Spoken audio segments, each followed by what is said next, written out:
RTO కార్యాలయంలో వివిధ police స్టేషన్ల నుండి వచ్చిన 30 మందికి లైసెన్స్ టెస్టులు నిర్వహించి లర్నింగ్ లైసెన్స్లు అందజేయడం జరిగిందని ఎస్పీ తెలిపారు. ఈ సందర్భంగా ఎస్పీ మాట్లాడుతూ డ్రైవింగ్ వచ్చిన ప్రతి ఒక్కరికి లైసెన్స్ ఉండాలనే ఉద్దేశంతో నిర్ణీత ఆన్లైన్ రుసుముతో లైసెన్స్ మేళకు శ్రీకారం చుట్టి మొదటి దశలో 100 మందికి లైసెన్సులు జారీ చేయడం జరిగిందన్నారు. అనంతరం రెండో దశ లైసెన్స్ మేళలో జిల్లాలో 700 వరకు యువతీ యువకులు లైసెన్స్ కొరకు దరఖాస్తు దశల వారీగా ఆన్లైన్ పరీక్ష అనంతరము ఉత్తీర్ణత సాధించిన వారికి లర్నింగ్ లైసెన్సులు డ్రైవింగ్ లైసెన్సులు జారీ చేస్తామని జిల్లా ఎస్పీ అఖిల్ మహాజన్ తెలిపారు. అనంతరం వాహనం నడిపే వారికి రోడ్డు భద్రతపై అవగాహన సరిగ్గా లేకపోవడంతో ప్రమాదాల బారిన పడుతున్నారన్నారు. ఈ కార్యక్రమంలో ఎస్పీ వెంట డిఎస్పీ చంద్రశేఖర్ రెడ్డి, సిఐలు తదితరులు పాల్గొన్నారు.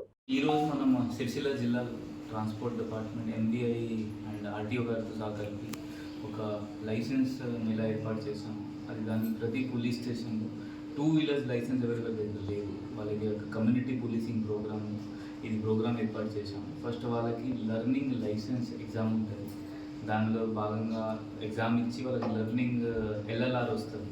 దాని తర్వాత 30 డేస్ తర్వాత వాళ్ళకి మెయిన్ లైసెన్స్ కోసం మనం ఏర్పాటు చేస్తాము. అది కూడా ఆర్టీఓ గారితో సహా లోకల్ పోలీస్ ఎంతమందికి మనం మ్యాక్సిమం ట్రై చేస్తాం. ఎందుకంటే ఇప్పుడు చూస్తున్నాము జనరల్ చాలామంది దగ్గర లైసెన్స్ ఉండదు, దానివల్ల వాళ్ళు ఊరు వాళ్ళ దగ్గర లేకపోతే వాళ్ళకి అనవసరంగా చలాన్ పడుతున్నాయి రెగ్యులర్గా. సో దానికి దృష్టిలో పెట్టుకొని మనం ఇది చిన్న ప్రోగ్రామ్ ఇది ఏర్పాటు చేసాం. సరే ఇప్పుడు లాస్ట్ ప్రోగ్రామ్ మనం 6 months బ్యాక్ చేస్తే ఐ థింక్ 200 మెంబర్స్కి మనం ఇచ్చాము మెయిన్ లైసెన్స్, ఫైనల్ లైసెన్స్. ఇప్పుడు కూడా దాదాపు 700 రిజిస్ట్రేషన్స్ అయినాయి. ఆ 700కి ఎంతమంది పాస్ అవుతారు అది చూడాలి. ఎక్కడ పెడుతుంది సార్ ఎగ్జామ్? అయితే వాళ్ళకి ఎగ్జామ్ ఇక్కడే ఉంటుంది, ఆర్టీఓ ఆఫీస్లో. అంటే సార్ ఇండివిజువల్ ఇంట్రెస్ట్ ఉండాలి సార్, లేకపోతే ఎవరైనా పట్టుబడిన వాళ్ళకి కూడా? వాళ్ళకి ఇంట్రెస్ట్ ఉండాలి, వాళ్ళ ఇంట్రెస్ట్ ఉంటే వాళ్ళు అప్లై చేశారు. అప్లై చేసిన తర్వాత ఇది ఆర్టీఓ దగ్గర వస్తారు.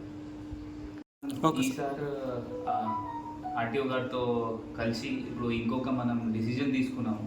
ఎవరికి 3 times కంటే 3 or more than 3 drunk and drive పట్టుకున్నాము వాళ్ళకి కూడా మనం లెటర్స్ రాస్తాము. ఉన్న డ్రైవింగ్ లైసెన్స్కి క్యాన్సిలేషన్ కోసం, సస్పెన్షన్